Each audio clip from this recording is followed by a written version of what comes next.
पाहत आहात DC news Marathi. मी आहे आपल्या संगती दिव्या। राष्ट्रवादी काँग्रेस पार्टी शरद पवार गटाचे नेते 20 दिवसात दुसऱ्यांदा पंतप्रधान नरेंद्र मोदी यांची भेट घेणार। यापूर्वी 22 जुलै रोजी संसदेच्या पावसाळी अधिवेशनादरम्यान शरद पवार आणि पंतप्रधान मोदी यांची भेट झाली होती। 22 जुलैच्या भेटीत शरद पवार यांच्यासोबत राष्ट्रवादी काँग्रेस शरद पवार गटाचे कार्याध्यक्ष आणि खासदार सुप्रिया सुळे उपस्थित होते। आता 10 ऑगस्ट रोजी पुन्हा राष्ट्रवादी शरद पवार गटाचे नेते पंतप्रधान मोदींची भेट घेणार। केंद्र सरकारकडून FCRA आणि परिसमन संदर्भातील विधेयके आणली जात असताना ही भेट होत आहे।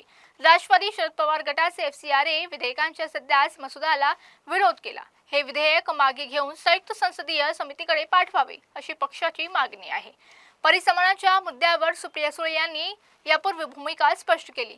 राज्यामध्ये 50% जागा वाढवल्या गेल्या तर पक्षाला त्यात पाठिंबा देईल असंही त्यांनी म्हटलं। मात्र इंडिया आघाडीत चर्चा न करता पक्ष स्वतंत्रपणे निर्णय घेत नसल्याचंही त्यांनी स्पष्ट केलं।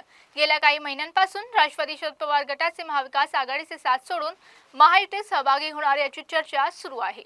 मात्र याबाबत पक्षांकडून अद्याप कोणतीही अधिकृत घोषणा करण्यात आलेली नाही। शिवसेना उद्धव बाळासाहेब ठाकरे गटाचे नेते संजय राऊत यांनीही NCP-SP NDA सोबत जाणार नसल्याचं म्हटलं आहे। तर पाहूया या प्रकरणात पुढे काय होतं। पण चर्चेचा विषय आहे की शरद पवार आणि पंतप्रधान मोदी यांची भेट कोणत्या कारणांमुळे होत आहे। पाहूया या प्रकरणात पुढे काय होतं। थांबूया इथेच। पाहत राहा डीसी न्यूज मराठी।